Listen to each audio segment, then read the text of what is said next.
It's the big show, Summer with the Stars, and it's Alex Belfield talking to my favourite people, and gorgeous people as well, like Trisha Goddard. How are you? Thank you for that, Alex. It's nice to talk to you. I tell you why, because you seem to know what you're doing, and you're not scared of it, are you? You do it with confidence. I would hope so. That comes after a lifetime and a lot of different experiences. If you like, getting a degree through the University of Life. And you've had one. I've just read this new book of yours, and what a life it's been. That's got to help with a TV show, hasn't it? Yeah, I don't know how much I've experienced, because we all think of our lives as normal or ordinary, even though I've called the book a life less ordinary. But yes, it does help. And add to that I've spent a good 20 years working in the area of mental health as well. And parenting and a lot of different other things that I've added to my basic journalism, if you like. And yes, the show had that extra dimension because of that. And let's talk about your life right from the beginning. What were you like as a child? Were you always curious? Oh, gosh, yes. I was irrepressible. I had a hell of a lot of energy, great imagination, which I used to escape things. If things weren't very good, I'd go and escape in my own little world, be it with Barbie dolls, taking them camping and spinning out, actually making films in my head, as it were, adventures. And I actually started making films for real when I was about 13 or 14. In fact, I was one of the runners-up in the BBC's Young Film Director of the Year award for a couple of years. And another runner-up was this young guy called Nick Parks.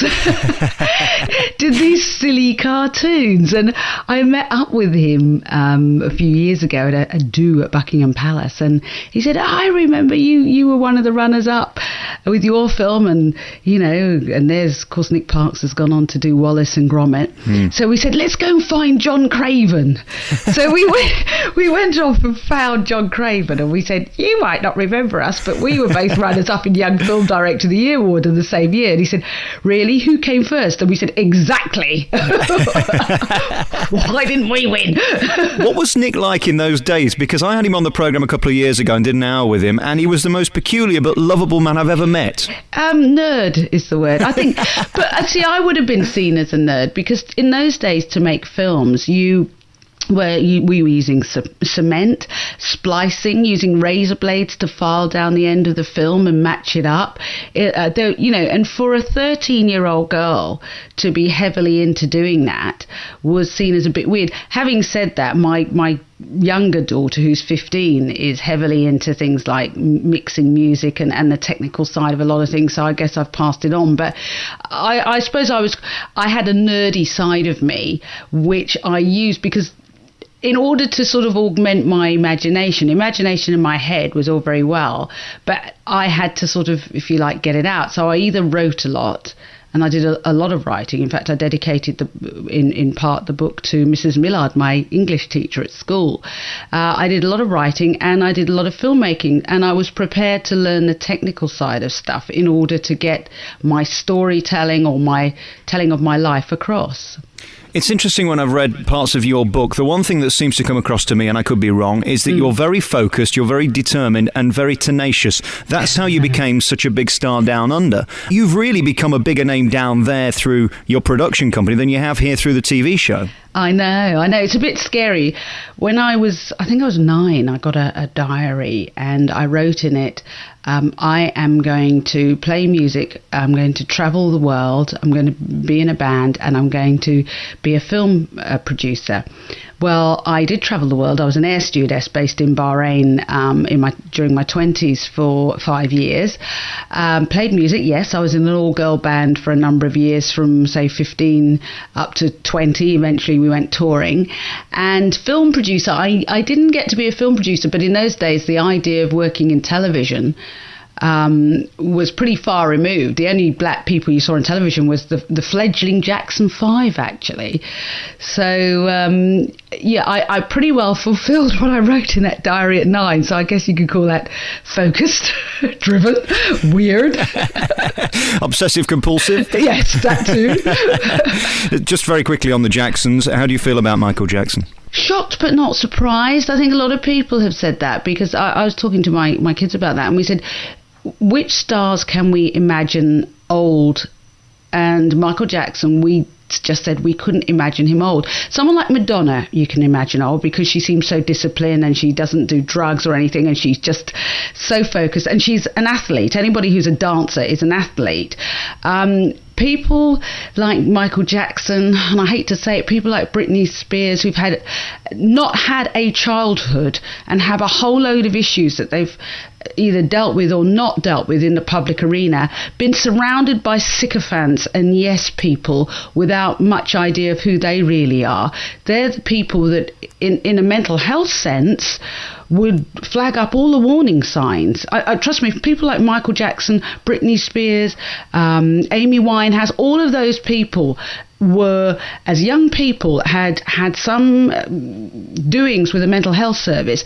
They would have had an at-risk tag put to them, and they would have got more help, more assistance and more support living, say, on a council estate or in everyday life than they would as a star.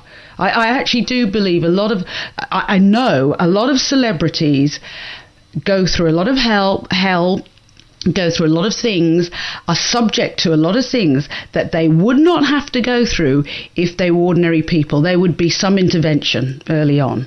It's hard to sympathise, though, when you're a multimillionaire and being given everything from a person who doesn't have that. It's hard to understand why it's so difficult. And I suppose with your mental health background, you have an insight into why some people can handle it and some people can't. Yeah, I think that there's two things. It's interesting. There are some people who I believe become successful because of their past, and their past could be adverse. I have to say I've met a lot of people who've had a lot of problems in their early lives and said, I'm going to show them, and become successful. I'd say there's a 60% amongst British inverted commas celebrities like that.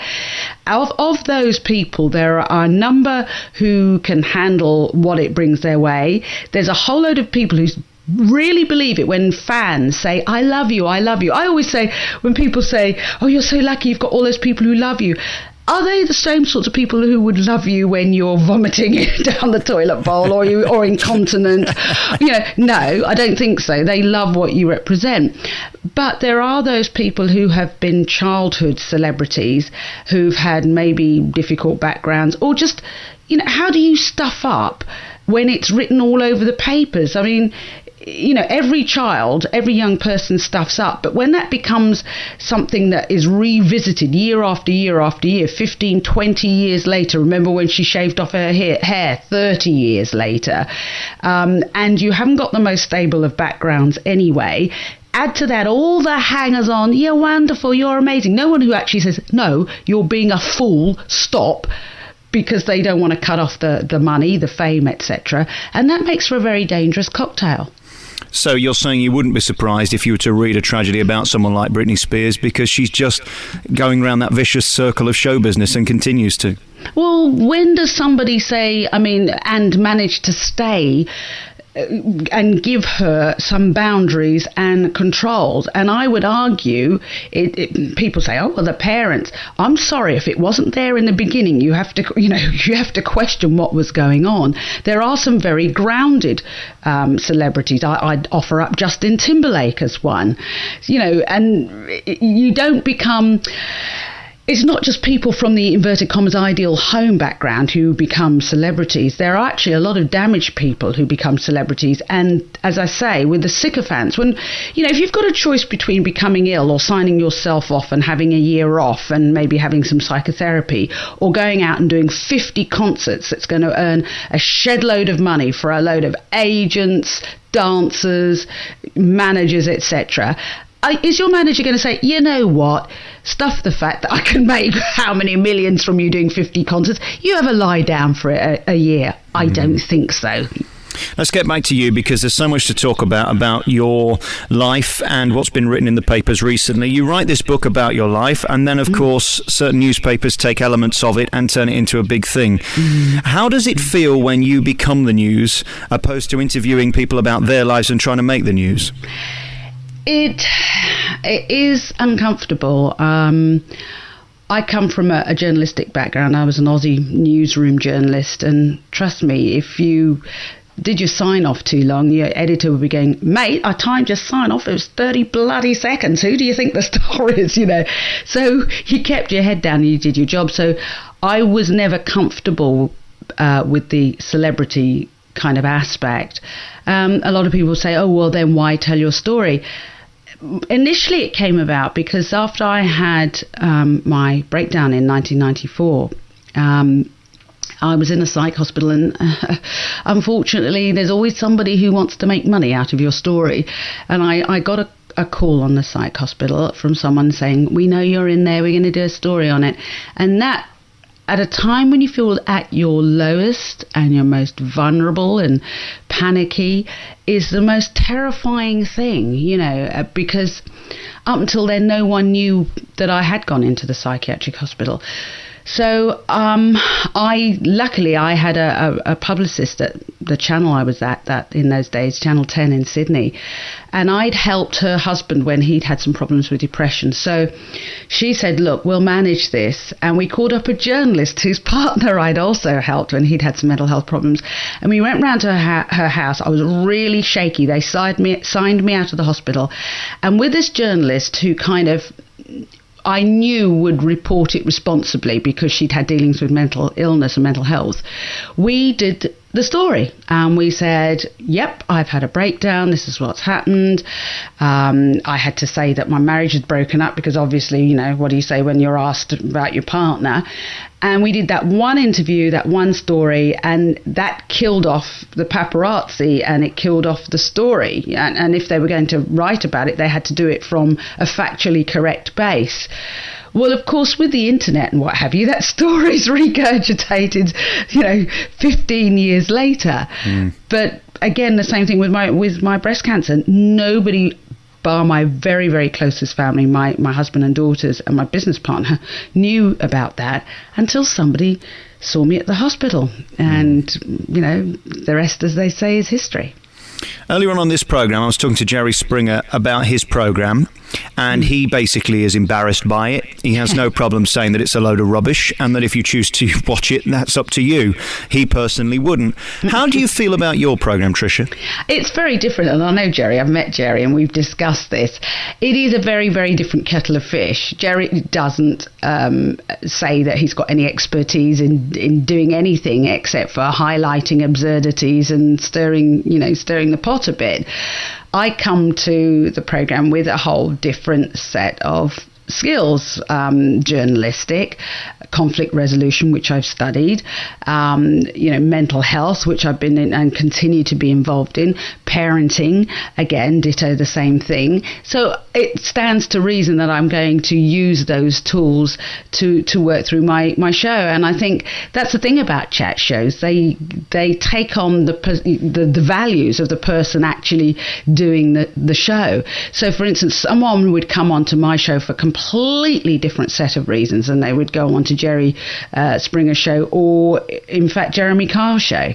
You tend to find people who are genuine about wanting to change things and wanting help aim towards my show because they know of my background. They know that I'm going to listen, and they know I have a firm set of skills, a set of skills that the Australian government used for 10 years, that I've used with the health service and mental health services in this country. So they know I'm going to employ all of that experience in listening to their problems. I'm not going to bully them. I'm not going to call them names. I'm not going to just stir them up for the sake of stirring them up. But yes, people are going to say, yes, it's a television program. There is a way of marrying the two, and I would never put my mental health credentials in jeopardy or a person's life in jeopardy with the show. What do you think about that low-life scumbag, Jeremy Kyle? Everybody always asks me that. Why do they ask me that? Listen, as I said, his show takes on his persona. I've seen his show. It's not very clever, though, is it? Bringing people on to just laugh at them, humiliate them, and make them look stupid just for ratings. I think there's going to be a moral conscience there, and this man doesn't seem to see that at all. Well, all I can say is I look at things wearing a mental health hat. I mean, how can I not, since, I'm so deeply involved in it. And I know that we had guests on our show who had maybe been to his show to do a DNA test, because we wouldn't DNA test babies anymore. I decided, I brought DNA testing to television in this country, as I did the lie detector test. But then I sort of felt sick about the DNA testing of babies. We sometimes enable people to DNA test their children, but away from, nothing to do with the television studios, and we wouldn't report on it or identify the child or the parents or anything. That was between them and our producers in a very quiet back room. But we'd often have guests who'd had a DNA test or something that we would not provide, or had a lie detector test we would not provide, because we wouldn't provide those in cases of violence, domestic violence, for ethical reasons. But those guests would go on his show, everything would kick off, they find themselves really, really, really in extra deep poo, and they would come to our show, and we constantly found that we were unraveling a lot of stuff that had been stirred up or had come about as a result of being on their show. Now, they do have, inverted commas, aftercare. I'm not sure whether their aftercare involved a psychotherapist. I'd have to look at Graham's qualifications, but we do involve counsellors, qualified counsellors, qualified psychotherapists, and you can see that from our website. We're linked up to certain charities who would no way link up with us if we didn't have, and I didn't have, those credentials. He is doing it for entertainment because he seems to just love to make people look stupid. And I have an issue with that because I think the people who are going on the programme probably aren't as savvy as he is or you are. If it rates, they'll put it on. And if it's between the gorgeous Lorraine Kelly show and This Morning, it'll rate. It's not a difficult slot to keep ratings in that place. So you can afford to be a bit adventurous, and you can afford to be a bit nice. I mean, if I was a producer and if I was an executive producer and I was working on the Jeremy Carr show, I would send him away to do a proper sort of basic course in psychology and counselling. But then that would spoil it, wouldn't it? Because he wouldn't be able to call people names. And he is a low-life scumbag, let's face it. Move on. All right, let's move on from that. Next cab off the rank I need to talk about, of course, is your TV show, because I understand that they're getting rid of it because they can't afford it. That seems a shame to get rid of a programme. Yeah, we got so far ahead in making programs, because I worked all through last summer during my chemotherapy, that we've, as a production company, we've stopped producing the show because we have enough in the bag, to go to the end of the year. And no, they haven't got any money. But I think what's happened, well, I'm pretty sure what's happened to Channel 5 is going to be happening to a lot of other television stations. ITV is looking at their daytime lineup, and the harsh reality of economics is that shows like Kyle, myself, This Morning are very people intensive. They employ a lot of people, and then they have audiences, they have a lot of guests, they have experts, and they're financial juggernauts. And television is looking to make cheaper and cheaper programs. Programs like Loose Women, for instance, on ITV, programs like the excellent program that comes before ours. Sorry, I've got chemo brain, so I've forgotten Matthew Wright's show. Yeah. Matthew Wright's great show. Those shows operate on the smell of an oily rag, and so those shows are the models towards which daytime television. But does it mean they're better, though? That's just because they're cheap doesn't necessarily mean they're better, does it? No, it doesn't. But I have to say, in the case of Loose Women and in the case of The Right Stuff, those are I picked those because they are, I think, good examples. I mean, having a rigorous journalist like Matthew do that program does add something and gives a voice to everyday ordinary people to comment on what's happening in the news. And I have to say, oh dear, I'm going to get into trouble for saying this, but I have to say my only problem with Loose Women, I mean, I think it's fantastic that they have women, across the age groups and what have you. how can I say this? Somebody said it's a shame that show is so driven snow. Now that's a very I don't know what you mean, love. Come on, slap it on the table. What driven snow means, it is very white middle class. And there's nothing wrong in that, but I would love to see more of a mix in their panelists. I mean, I'm thinking people like Shobna Gulati, who's got a lot to talk about. She's got a good head on her shoulder. There are a lot of people who are from non-Anglo backgrounds who would be fantastic on that show. And it would mean that when you're discussing something, when you're discussing a subject, at the moment you get it from the Daily Express / Daily Mail point of view, maybe with a little bit of Daily Mirror in, and very rarely do you get the Daily Star unless they have Jim Davidson on. But it would be nice to have more of a representative mix, because we are a hodgepodge society. So do you think it's deliberate then? There is something that comes up at Edinburgh Television, every year. The fact is, the decision making that goes into television tends to, by and large, be made by, we call it the Kensington Triangle, so Kensington, Holland Park, maybe the more daring person lives in Islington. But if your staff come from predominantly a particular sort of area and socioeconomic group, they're going to reflect that. Those are the people they know. Is there any diversity backstage at that show, do you know? I don't know, but it's not just what's backstage, it's what's genuinely in management and how people are looking at things.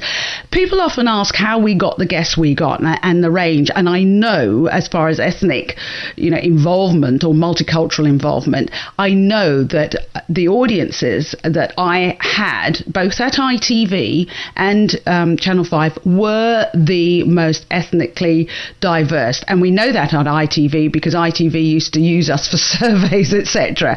So, and people say, how do we get the guests we have? Our staff totally reflected. We had a guy who was an ex-burger flipper. We had job share. We didn't just get our kids from university. Some of them were. We had Asian, black. We had every hodgepodge, single, mum sharing. All right then, Trisha, jobs. I've got a question for you. Yep. I'm the executive producer of Loose Women. I pick up the phone and I say, Trisha, do you want to come on Loose Women as one of the presenters? What do you say? I would say, yeah, I'll do a couple of days a week, but I'm a mum, so I can't schlep down from Norfolk every single day. Yeah, I would do it. I did do. Actually, Loose Women in the early days was made by Anglia at Anglia Studios, and they used to ask me to do quite a few shows because I'm very flattered that my chat show was rating so highly that by coming on the show when it was in its fledgling days and people didn't kind of know what it was, it assisted the ratings and it made people think, oh, okay, that's what it introduced people to Loose Women. So I was right there at the beginning, and in fact, producers from my chat show were behind Loose Women in its early days. Do you think it was a better show when Kay Adams presented it? Oh, gosh, I don't know. I think it was a different show because obviously if you put someone with a journalistic leaning towards it. Colleen Nolan was on the other week. She felt that. Did she? Yeah. She said she preferred. She felt she gave gravitas to it. It's become a bit silly. She said there was too much laughing and nonsense on it. Yeah, I do think you need to have a journalist because initially the idea came from the American program, and when you look at The View, which is the American program, which I was approached years ago about going on, but they have people like Barbara Walters, they have Connie Chung, they have Whoopi Goldberg now presenting it. Yeah, Whoopi Goldberg. But they have a whole range. But we say Whoopi Goldberg. Yes, she's a comedian. But I've met Whoopi. She's a star. She has got. She's the sort of person that when I met her, she was just trotting around New Orleans on her own, no entourage. Yep. She has a deep interest and has done a lot of stuff behind the scenes on social issues. She's a businesswoman because she's got her own production company. There's a lot of gravitas to Whoopi on top. You think of Sister Act and what have you. So she's a 360-degree woman. And of course, if you want to see a picture of Trish and the gorgeous Whoopi Goldberg, it's in your book. It is, yeah. See, I have read it. Yes. Listen, we could talk all day because I haven't even touched the surface. We've got your cancer to cover and all that. Will you come back on the show again? I'd love to. And can we do it face to face? Because you're at your home in somewhere in Barbados or somewhere. Oh, Norfolk. And I'm in my studio here. So, very funny. What would you like to do next? That was a question I was going to ask you that is important. How about we fire Jeremy Kyle and give you his show again? Oh, I don't know. I've done daytime chat shows for 11 years. I've loved doing the bit of radio that I've done. I tell you what I'd like. If I could have anything, I would have a radio show on BBC Radio 4, because they have approached me and they've been honest enough to admit that the sorts of guests I get to talk to me and the demographic to which I appeal is one that they've completely got a diddly squat idea of attracting, and that they would like to. So I would really love to do a radio show. I have to be honest, Vanessa Feltz, at first, I had my question marks about her. I think she's brilliant on radio. I think radio was the best thing that happened to her. Well, she's got a face for radio, you see. That's what it is. Oh, how cruel. She's quick. She's bright. She's on the button. She's a bit mad with some of her ideas, but she works on radio. I think she's a very talented lady when it comes to radio. I would like to be the poor people's Piers Morgan. Try saying that quickly. I think there's a slot for, and it would be very cheap, for a daily commercial half-hour show where one-on-one, where I could interview people behind the news, because I know I've done interviews with people who normally... Well, you're a communicator, that's what you are. It doesn't matter who you're talking to. Well, Baby P's grandmother contacted the show, came on to the show. There's been a lot of people in the news, Colin Stagg, what have you, a lot of people in the news who actually say, I've never done any interviews before, but I'll come onto your show. And I think there's a slot for a daily half hour with an interactive element online afterwards to discuss the issue. I really think that's on my wish list. Well, good luck to you. I'm sure you'll do it because you're so tenacious and good at what you do. There aren't many people like that. You've got a new book in the stores. Final question then, of these four people, rate them best to worst. Yep. Trisha, Vanessa, Jeremy, Jerry. Who's got the best show? Well, I'm totally biased, so I'd say Trisha, Vanessa, Jerry, and who's the other one? Jeremy Kyle at the bottom. Brilliant. Fantastic. Trisha Goddard, thank you so much for talking to me. We've been on the same radio station for the last year and a half, and of course I wasn't live and you weren't there, and we've never met each other until now, so it's lovely. No, it's lovely to meet you. Trisha, thank you very much. You're very welcome, Alex.